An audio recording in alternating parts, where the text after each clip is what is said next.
ઉપવાસ કરતા હોઈએ ત્યારે વારે વારે ખાવાનું મન થાય એવા સરસ મજાના અને એકદમ ટેસ્ટી એવા ફરાળી ઢોકળાની રેસીપી લઈને આવી છું। એના માટે 1 કપ મોરૈયો અને 1/4 કપ સાબુદાણાને એક રાત માટે આપણે પાણીમાં પલાળી અને રાખી દેવાના છે।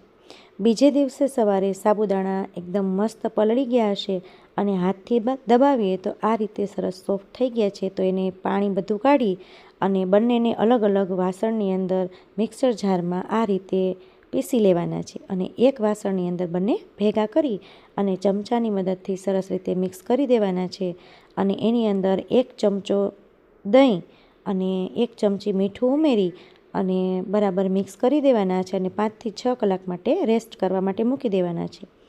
ત્યારબાદ એની અંદર ધાણા ભાજી અને મરચાં આદુની પેસ્ટ નાખી મિક્સ કરી ઢોકળિયા કુકરમાં જે પ્લેટ મૂકવાની છે એને તેલથી સરસ રીતે ગ્રીસ કરી અને આપણું ઢોકળાનું બેટર એની અંદર નાખી દઈએ।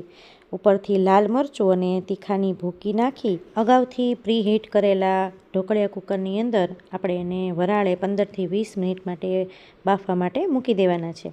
અને આ ફરાળી ઢોકળા છે એ ટોપરાની જે આપણે દહીં સાથેની ચટણી બનાવીએ છીએ એની સાથે પણ એકદમ મસ્ત લાગે છે અને ગોળ આમલીની જે ચટણી બનાવીએ છીએ એની સાથે પણ એકદમ મસ્ત લાગે છે।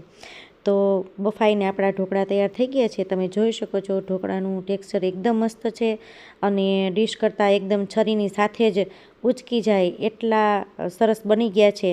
તો આપણા ફરાળી ઢોકળા તૈયાર છે। આ રીતે ચોક્કસથી એક વખત ટ્રાય કરજો।